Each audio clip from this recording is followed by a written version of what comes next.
준총 목사와 함께하는 영성 산책 시간입니다.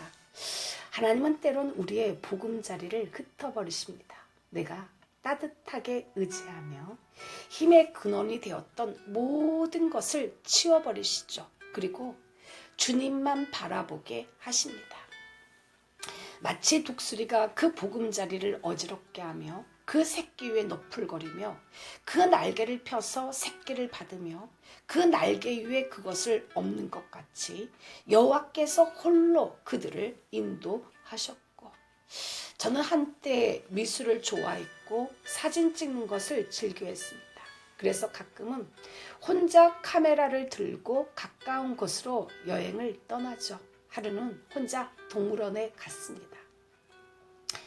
여기저기 유심히 관찰하던 중에 저는 약간 웃기는 장면을 보았습니다. 아니 세상에, 독수리랑 닭이랑 아주 큰 새장에서 같이 키우는 것이었습니다. 어쩌면 이런 일이 있을까? 얼마나 야생성이 사라졌으면 저렇게 맛있는 꼬꼬닭을 지천에 두고도 잡아먹지를 않는 걸까? 그래서 그 주의 설교가 주를 위한 야생성을 회복하자 하는 것이었죠. 마음이 무뎌져서 어둠과 결혼하여 살지 말고 죄악과 싸워 날마다 저 높은 곳을 향하여 가자, 그런 내용이었던 것 같습니다. 그러면서 동물원에서 본 독수리와 닭을 예화로 들었죠. 여기에서 끝났으면 얼마나 다행일까요? 그 뒤 우리는 교회에서 동물원으로 야외 예배를 가게 되었습니다. 실컷 구경하다가 다들 어디로 옹기종기 모여있는 것이었어요. 아니나 다를까 설교 시간에 예를 들은 그 독수리와 닭에게 성도들이 몰려들었습니다. 신기한 듯이. 그런데 독수리에도 여러 종류의 독수리들이 있는데 제가 본 이 독수리는 죽은 것만 먹을 줄 알지 살아있는 것은 못 먹는다는 것이었습니다. 그러니 제가 본 독수리는 자신의 성격상 살아있는 닭에게는 눈길 한번 안 준다는 것이었죠. 아무튼 성경에 하나님께서 독수리를 예로 들으시는데 독수리는 새끼가 어느 정도 다 큰 다음에는 하늘을 나는 연습을 시킨다고 하죠. 그렇지만 새끼들은 무섭다고 날 생각은 않고 푹신푹신한 둥지 안에만 있으려고 합니다. 그렇게 되면 하는 수 없이 어미 독수리가 날카로운 발톱으로 보금자리를 어지럽게 흩어버리죠. 그리고는 둥지에서 떨어뜨립니다. 아이쿠 나 죽어, 새끼들이 나 죽는다고 야단을 하며 땅에 떨어지다가 땅에 닿기 직전에 비상하여 올라오면 또다시 밀어내어 떨어뜨리고 올라오면 또 밀어내고 하는 식으로 훈련을 시킵니다. 이런 연단을 반복하는 동안 새끼 독수리는 몸이 날씬해지면서 날개에 힘이 생겨 하늘 높이 날 수가 있게 되고, 폭풍이 오면 다른 새들은 들어가 숨지만 새중의 왕 독수리는 폭풍을 타고 더 힘있게 하늘을 높이 날게 되는 것이었습니다. 하나님은 바로 그의 백성을 이렇게 연단시키며 믿음의 날개, 영혼의 날개에 힘을 더해서 저 높은 곳을 향해 날아 올라가게 하시는 분이십니다. 그렇다면 과연 우리가 이러한 시련을 통해 얻게 되는 유익이 무엇일까요? 그것은 참으로 하나님만을 의지하게 된다는 것입니다. 극심한 실패와 고통과 어려운 문제에 부딪히게 되면 진정으로 하나님을 찾게 되고 간절한 기도로 하나님께 부르짖게 됩니다. 그래서 하나님은 간혹 우리에게 사업의 보금자리, 가정의 보금자리를 흩어버릴 때가 있고 극심한 고통을 겪게도 하십니다.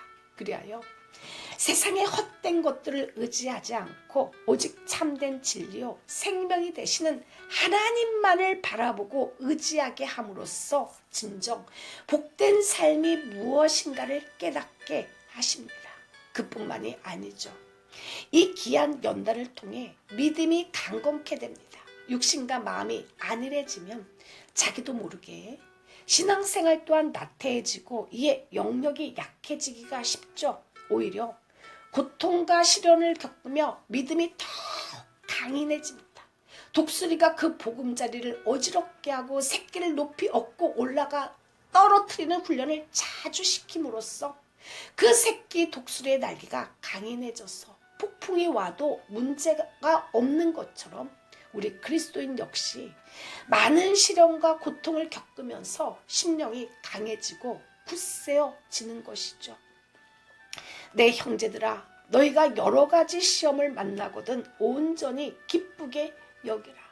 이는 너희 믿음의 시련이 인내를 만들어내는 줄 너희가 알미라. 인내를 온전히 이루라. 이는 너희로 온전하고 구비하여 조금도 부족함이 없게 함이라. 이 시간에 찬양 주품에 올려드립니다.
할렐루야.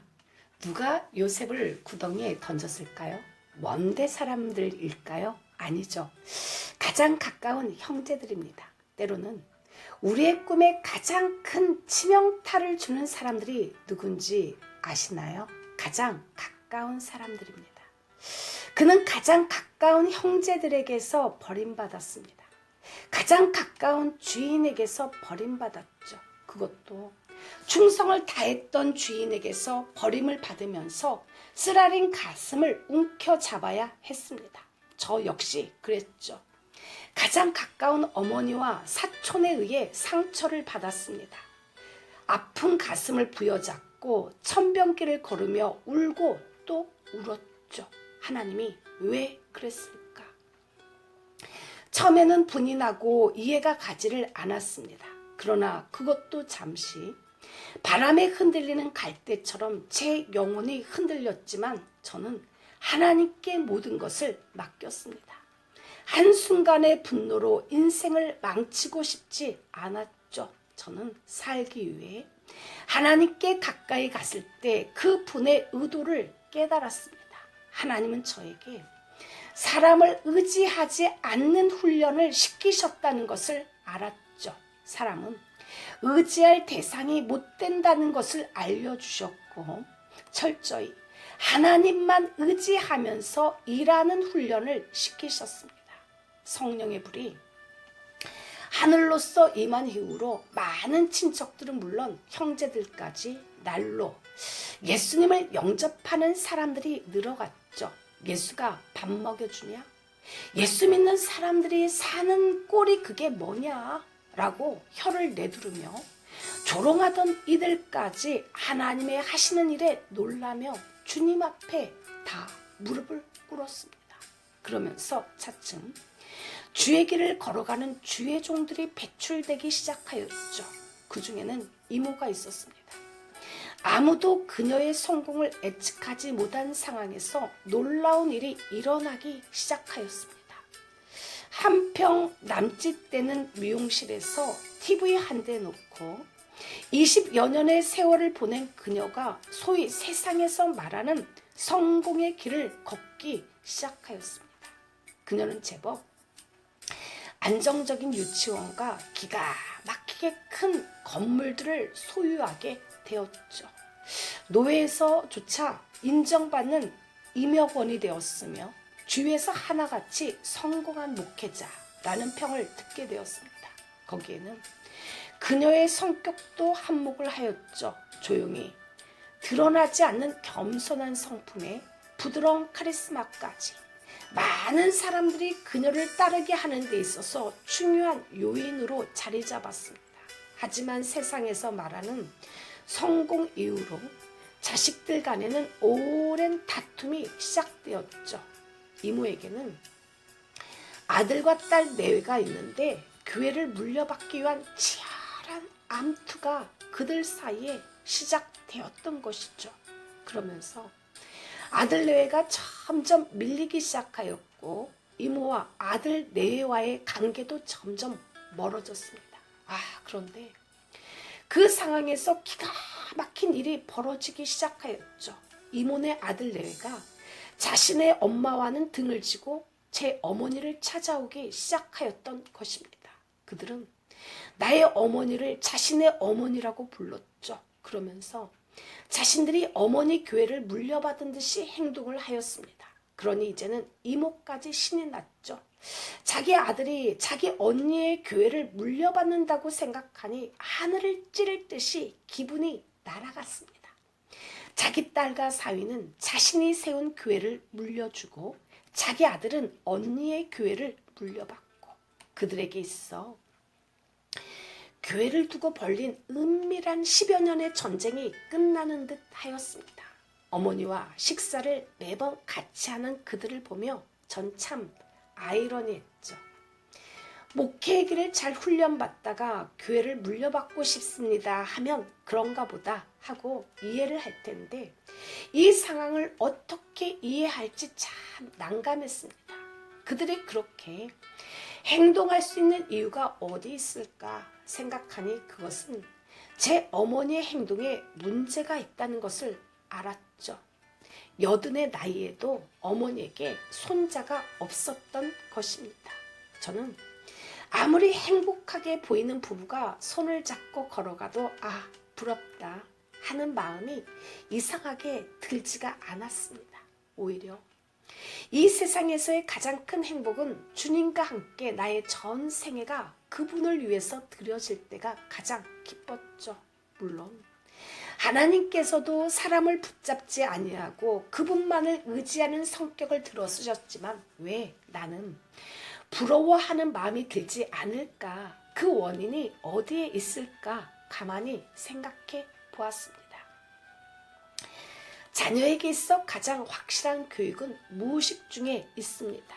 부모 간에 행복하게 사는 모습을 자녀들에게 자주 보여주어야 하죠.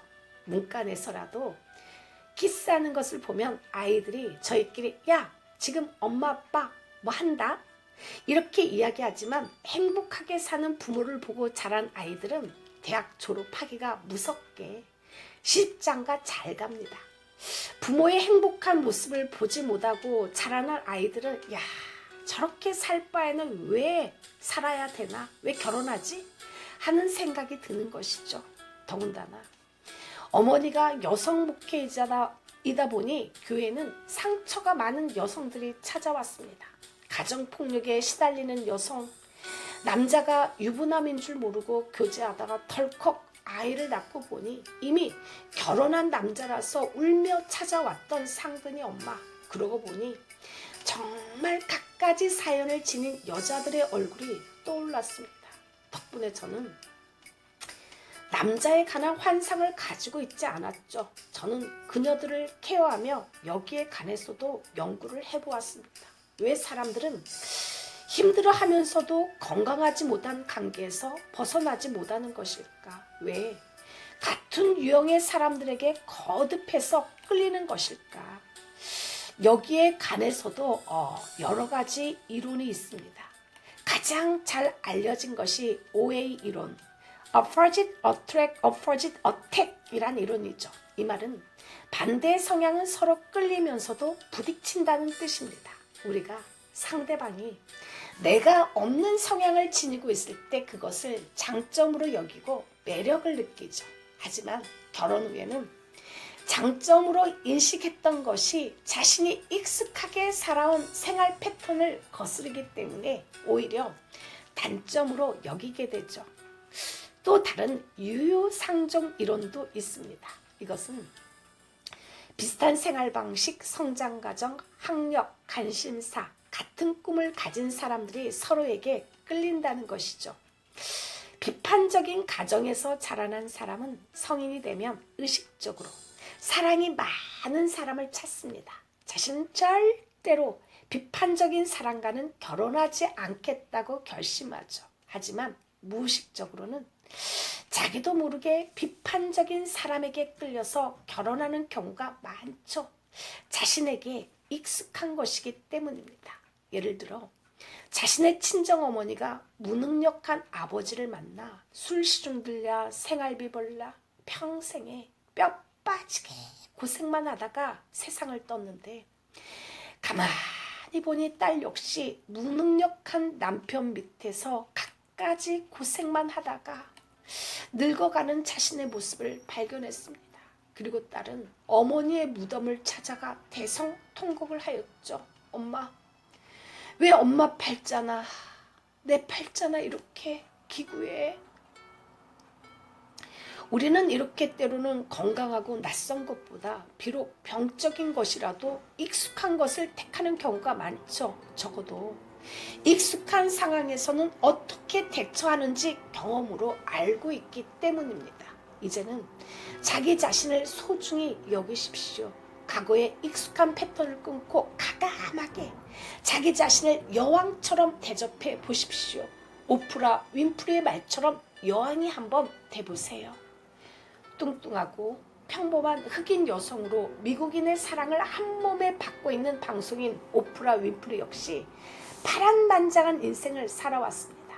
그녀는 미혼모의 딸로 태어나 성폭행을 당하는 등 끊임없는 불행 속에서 자라났죠. 하지만 그녀는 자신의 각오를 부끄러워하지 않고 스스로를 특별한 존재로 여기며 당당히 세상에 맞서 성공을 이루어 냈습니다. 그녀는 1993년 스펠먼 여자대학 졸업식에 초청받아 감동적인 연설로 뜨거운 박수를 받았습니다.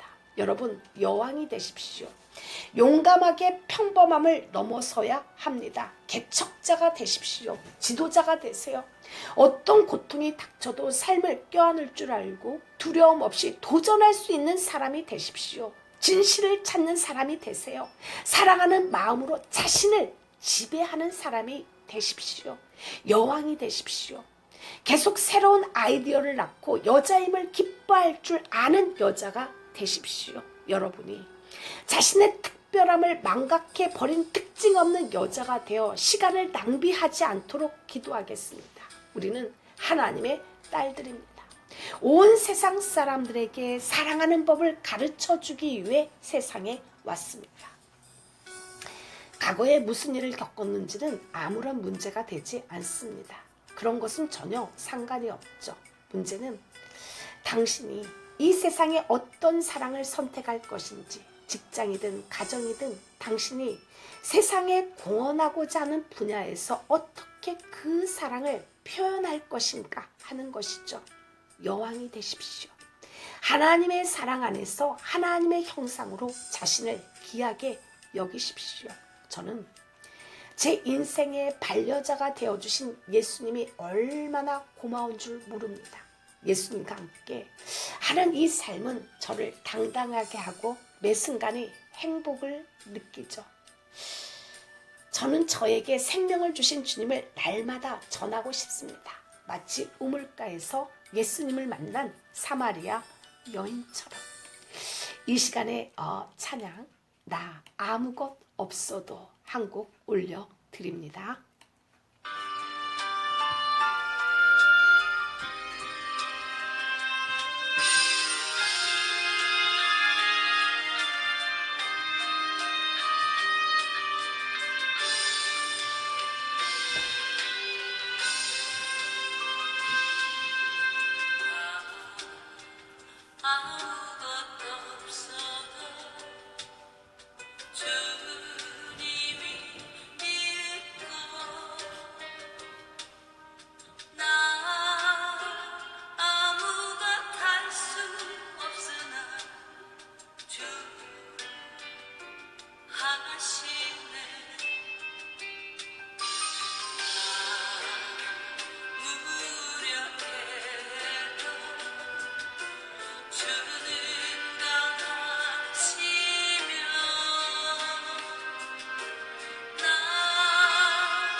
할렐루야.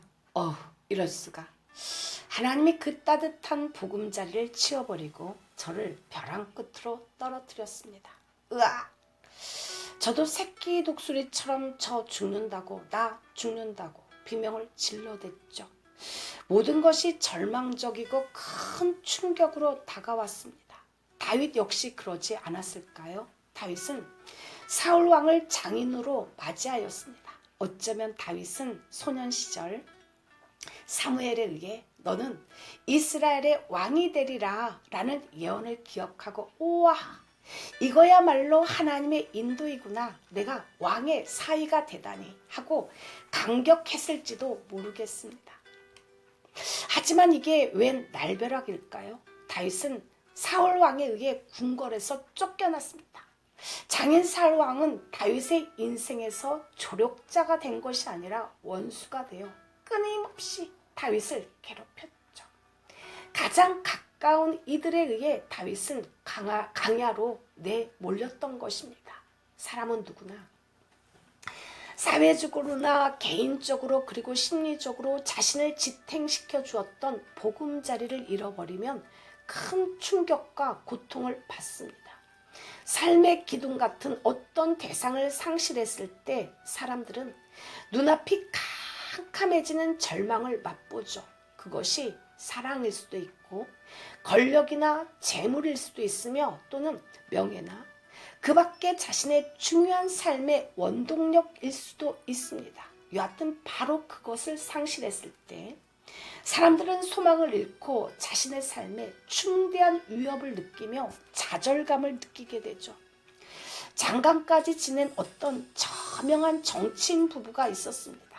이들은 나이가 들어서도 유별나게 금슬이 좋은 부부였죠. 그는 70 가까운 나이에 아내가 암으로 사망하자 이 세상 모두를 잃어버린 것 같은 허무함을 느끼고 슬퍼하다가 결국 아내가 세상을 떠난 지 20일 만에 아내의 묘 앞에서 숨지고 말았습니다.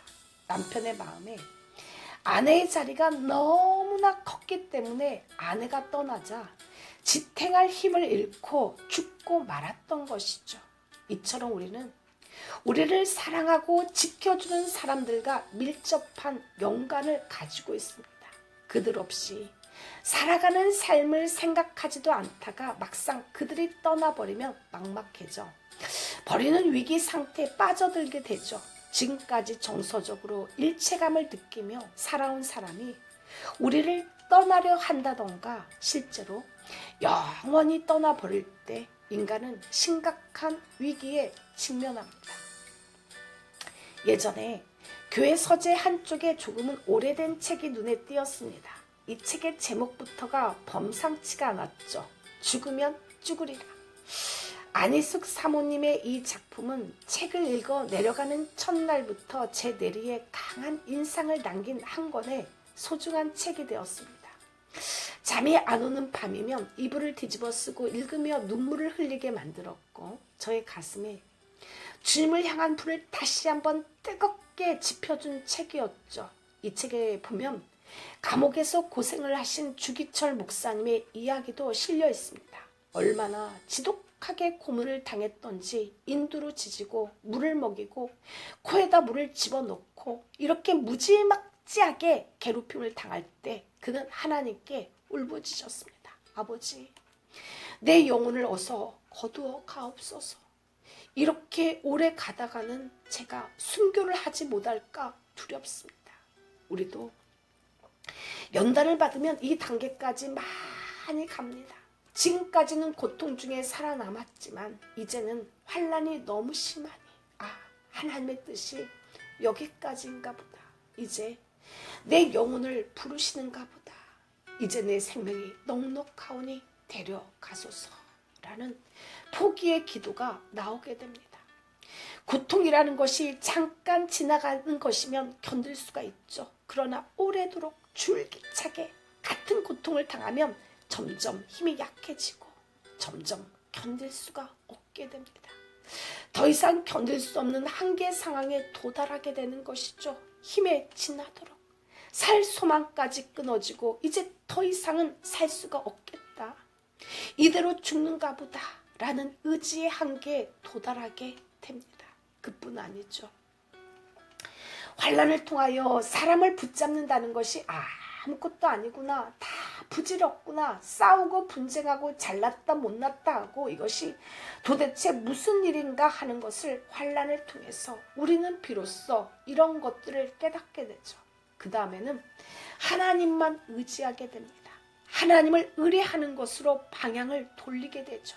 환난으로 인해서 하나님만 의지하는 마음으로 바뀌었습니다. 이제 하나님만 붙들게 되었습니다. 사도 바울 역시 말로 표현할 수 없는 숱한 고생을 하였습니다. 사도 바울이 얼마나 고생을 많이 했는지 힘에 지나도록 이란 표현을 썼죠. 한마디로 얼마나 견디기 어려울 정도로 당했는지 차라리 죽고 싶다는 이야기입니다. 그런데 바울은 죽지 않았죠. 고린도 교인들에게 편지를 쓰면서 하는 말이 하나님이 우리가 의지할 만한 것들을 다 빼앗아가고 마음의 사형 선고를 받을 때까지 놔두시는 이유는 우리로 자기를 의뢰하지 말고 오직 죽은 자를 다시 살리시는 하나님만 의지하게 하시려는 것이라 라고 말합니다. 형제들아, 우리가 아시아에서 당한 환난을 너희가 알지 못하기를 원치 아니하노니 힘에 지나도록 심한 고생을 받아 살 소망까지 끊어지고 우리 마음에 사형 선고를 받은 줄 알았으니 이는 우리로 자기를 의뢰하지 말고 오직 죽은 자를 다시 살리시는 하나님만 의뢰하게 하심이라. 이 시간에 찬양 하루를 살아도 라는 곡을 올려드립니다.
할렐루야. 요셉은 형들의 시기를 받아 애굽에 종으로 팔려갔습니다. 그것도 모자라 억울하게 누명을 쓰고 2년이나 감옥 생활을 할 때 과연 누가 하나님의 사랑을 받는 사람이라고 생각할 수가 있었을까요? 틀림없이 하나님께 저주를 받은 사람이요 버림받은 사람으로밖에 볼 수가 없었습니다. 세상 막말로 하면 지지리도 재수없는 사람이었죠. 그런데 정말 요셉이 버림받은 사람이었을까요? 천만의 말씀이죠. 요셉을 향한 하나님의 계획에 관하여 시편 105편 17절에 보면 잘 나타나 있습니다. 한 사람을 앞서 보내셨으며 요셉이 종으로 팔렸도다. 그 발이 착고에 상하며 그 몸이 쇠사슬에 매었으니 곧 여호와의 말씀이 응할 때까지라. 그 말씀이 저를 단련하였도다. 요셉은 여호와의 말씀이 응할 때까지 연단을 받았습니다. 때가 되었을 때 하나님께서는 요셉을 감옥에서 나오게 하였죠. 그리고 애굽의 모든 주관자가 되게 하셨습니다. 애굽을 무서운 흉년에서 살리게 하셨죠. 마침내 요셉의 형제들이 요셉의 발 아래 무릎을 꿇고 절을 하게 만드셨던 것입니다. 요셉의 가장 멋있는 점은 고난 중에도 포기하지 않았다는 것이죠. 요셉이 당한 고난은 이해할 수가 없고 설명할 수 없는 고난이었지만 도리어 요셉은 고난 중에도 계속해서 전진하였습니다. 뒤로 후퇴하지 않았죠. 감옥에서도 그가 할 수 있는 일이 무엇인지를 찾아서 행했습니다. 더군다나 요셉은 그를 버린 사람들에게 원한을 품거나 환경 앞에서 좌절하지 않았죠. 노예로 팔려와서 10년이 넘게 지나면서도 그 마음이 강팍하거나 완악해지지 않았습니다. 그 이유는 바로 하나님의 영이 그 안에 살아 있었던 사람이었기 때문입니다. 하나님께 쓰임받는 사람은 하나님께서 극한 상황 속에서도 언제나 자신을 극복시켜 주신다는 것을 믿는 사람이고, 이 시련이 하나님께서 나를 훈련하시는 시간이지 나를 망하게 하려는 것이 아니라는 것을 잘 아는 사람입니다. 요셉 역시 시련의 신비를 알았기 때문에 시련의 순간에도 낙심하지 않았습니다. 오히려 하나님을 바라보았죠. 시련이 축복이 되는 날이 올 줄로 확신했습니다. 그 시련을 통해서 위대한 하나님의 사람으로 성장했던 것이죠. 하나님이 귀하게 쓰시는 인물들일수록 오래 기다리는 훈련을 받습니다. 때론 정말 못 견딜 정도로 절망적이죠. 거기다 더 힘들게 하는 것은 주위 사람의 눈초리입니다. 저렇게 신실한 사람이 왜 저 모양일까? 저 역시 그랬죠. 모든 것이 힘들었습니다.